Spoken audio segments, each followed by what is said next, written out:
All right, so here is the official start of work on the 5x8 utility trailer camper. So went and bought 3 sheets of 3/4-inch plywood, and as you can see here, I'm just doing some rough cuts of this out in the front yard here. Makes it a little easier. I'll trim it up, get nice straight edge here on my table saw. Of course, as you guys can see, it's pretty small, so it's hard to maneuver around a big sheet of plywood. Just mocking it up here. Got the floor assembled how it will be. These are the side walls. This is what I'll call the tub. Now those side rails that you guys can see adjacent to the fender, I'm going to leave those. But as you can see here on the clip, what I'm going to do is pull out, these are 2x8s. From my rough estimate on weight, probably a total of maybe 160, 200 pounds. So removing them from the trailer cuts a lot of weight. And then I'll make the tub, which I'm assembling here. I'm just using some pocket hole screws to hold on the side. This tub will fit in there, and that 3/4-inch piece of plywood on the bottom will replace those boards. So I'm cutting some weight. In a lot of ways, I'm building this tub kind of like I would some of my truck campers. Of course, it's a little bit smaller. I was okay with adding the weight, though, because I wanted a little bit more of a robust structure underneath, since it will have some exposure to the elements down there, as you guys can see. So, but back to the assembling of this tub, just mostly using the pocket holes just for convenience on my side. Threw a few screws inside there. I am going to do the PMF on it, so I want to be real careful to clean up the glue. I'm using Titebond 3 as the main glue here. Those angles you see is going to be that front overhang cap there. That angle there, I'm not going to reveal too much, but it's going to define some of the overall shape. So other than the protective coating, which will go underneath, which will be PMF, the tub is done. This went together surprisingly easy. Just for ease, I actually use the trailer that this camper will be mounted on to pick up these 3 sheets of 3/4 plywood. So I just cut all of my stuff to the rough shape right on the trailer, brought it into the table saw and finished it up, cleaned up the edges, that kind of thing. And the assembly was real easy. I just used wood glue. As you guys can see, I used a lot of pocket hole screws there. That's just a preference. It just made it easier. The wings on the top here, just use screws down in there. But the general concept is, so I did remove the boards, as you guys saw. The 3/4 ply is heavy, but the reason I did it is because this floor in particular will have direct exposure underneath and via the wings. And the trailer itself, especially after I removed those 2x6s. I mean, I'm not saying it was super floppy, but you could definitely tell. Basically, I wanted a robust base to fit in there, be hardy enough in case, a rock kicked up underneath it, and to add some rigidity to the trailer. So yes, this tub is heavy. It's probably about 150 pounds, give or take. But from removing all those I think they were actually 2x8. Well, whatever. I think they were 2x8, but removing those 2x8 planks and some of the other metal pieces, I've cut enough weight on the trailer to it's probably it's a wash. If not, it's actually still a little bit lighter than it would have been in its original configuration. So I'm not too worried about, in this case, making the tub super heavy. And but nice strong platform.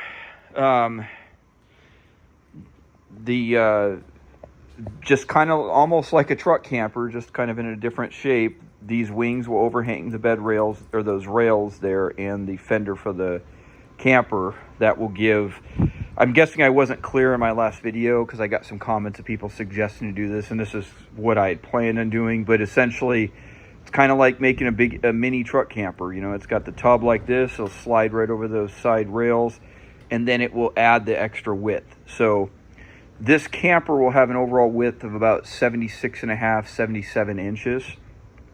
So the bed back here, which should be in the front half, will be a east-west sleeping bed. You guys can see from this point here, if you guys look underneath, you can see that's going to overhang the tongue just a little bit and probably give you guys an indicator as to what some of the general shape of this camper will be like. But that's all you get for now. You'll have to wait till later videos to see how the frame comes together. But I'm actually excited. If you guys watched the last video, I was trying to mentally establish what the final shape of this camper was. I had a couple ideas, but I wasn't set in stone, and I think I've definitely finalized it. So it's coming along. All right, so I'm going to start the PMF process. The first thing I did, I went through and did a quick sanding of the tub. This is flipped upside down.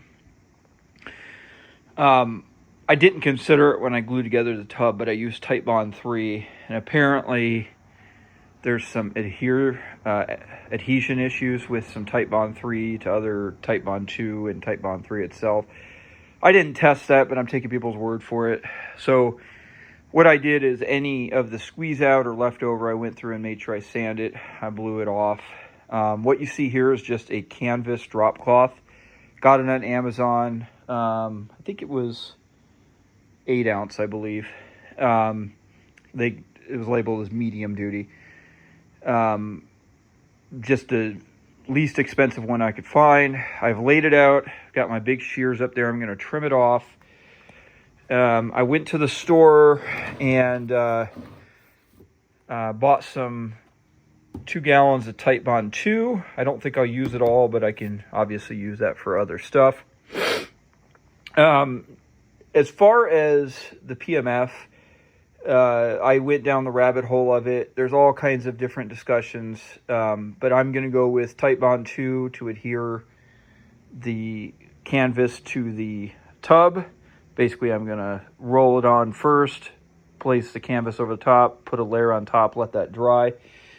And then I was going to use some exterior grade latex paint, but just at my local hardware store here, they had a brand new unopened can of this Herculiner, which I've used before. It's like a bed liner material. $60. That's not too far off of what it would have cost me to buy a gallon of the latex paint anyways. So I'm going to try this, see how that does. And these are just a collection of old rollers I have. Got my brushes laid out, got some liners in my thing. And throw it on the time lapse and see how this goes. Also, one other thing I wanted to mention is because this is a tub and it's largely going to be a non-cosmetic purpose, I've seen some people staple the canvas down at certain stages to help it, which is what I'm going to do here. When I say non-cosmetic, I mean theoretically the staples could still show through. I think they'll actually be covered with that Herculiner, but we'll see. But nonetheless, I bought a really inexpensive staple gun. This was like $16 on Amazon. It even came with some staples. And I expect this to get covered in glue and might be wrecked, but I'll consider it a consumable for this purposes. So I'll actually, particularly around these corners, as I'm gluing it down and wrapping it down, I'll go ahead and staple it just for a little extra security. All right, so as I said, I'm just shearing it down and I'm putting my first layers of glue. I didn't thin it down, I just did it straight. And putting those staples in was real nice because I was able to pull that canvas down real tight. Now, one thing I found is that to saturate that glue, you have to, when you add that second layer of glue on top of the canvas, you got to add a lot more than you would think. Applying the canvas and Titebond 2 wood glue. This is my very initial impressions. It hasn't even dried yet. Took me about an hour and a half to do this. Everything went real smooth. I actually kind of like the texture of it. Now this piece is largely going to be a non-cosmetic piece. It's going to be the tub, so it's going to sit on the bottom and maybe at most just a little bit on the side will be visible, but it's going to be painted black. So largely, I'm not too concerned about cosmetics, but when I was doing it, I was considering in my mind if I were going to do this in the future on something that I did want to look nice, how would I feel? And again, I got to wait till I get everything in place. But my initial impressions are for the big flat areas, even curving up around the steps, it actually looks really good, and I like the texture.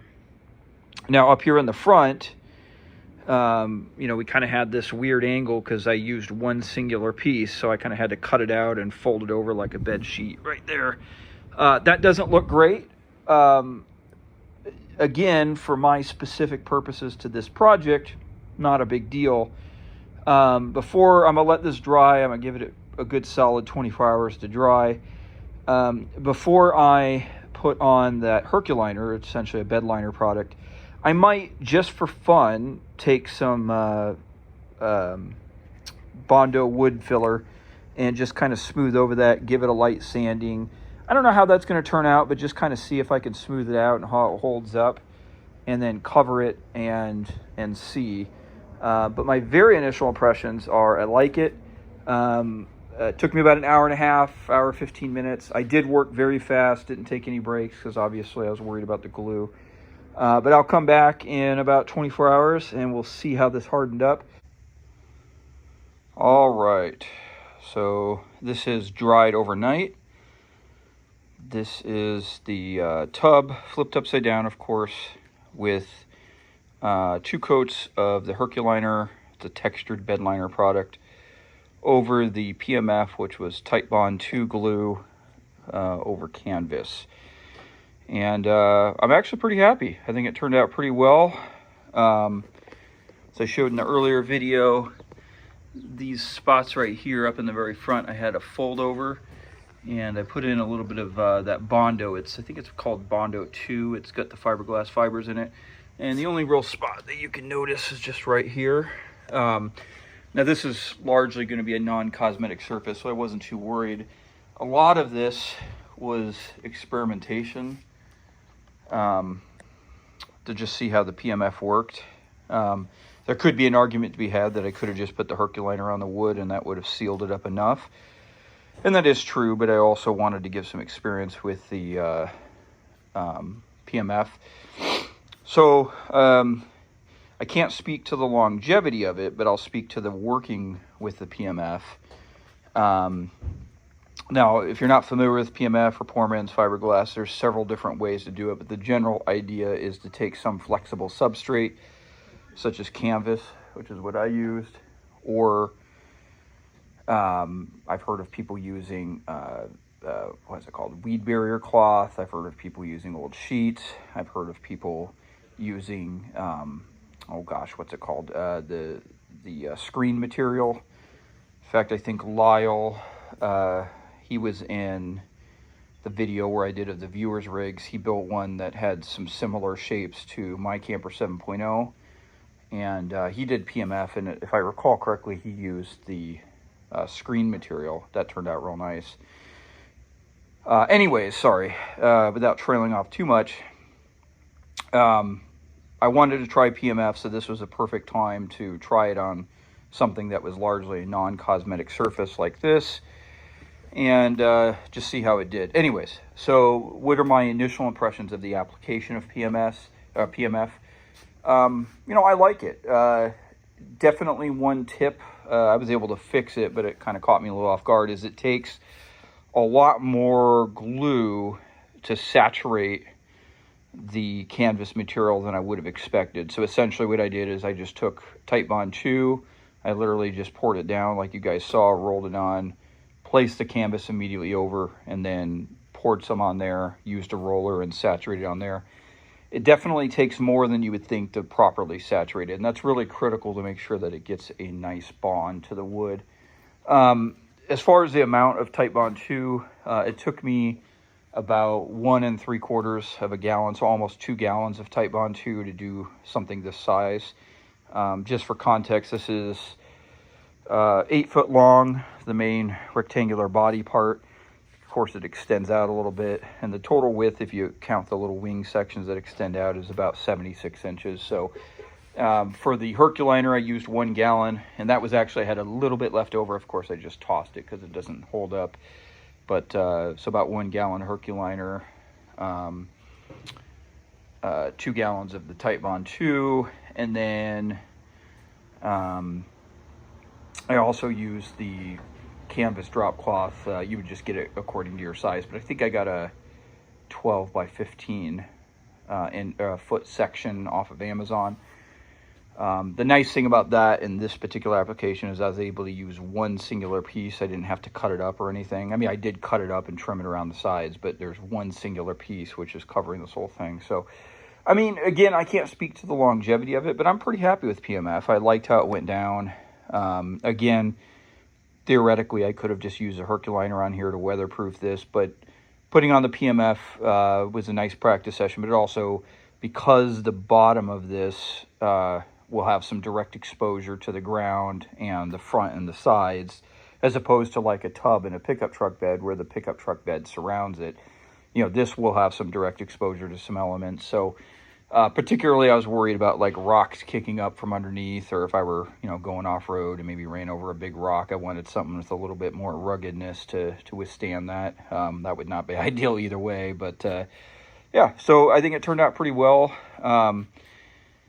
There will be sections of this camper later that will be plywood. Most of it will be cedar sided, and I will use PMF on those sections.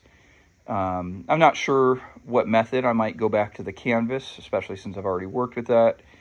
But I might also try something like the screen material. I'll have to kind of play that by ear. But yeah, this wraps up this week. A lot of progress. I'm real excited about this build. And tune in for next week. Next week might be a little bit less progress because I've got to go. I got some commitments on the latter half of the week. But otherwise, thanks guys for watching.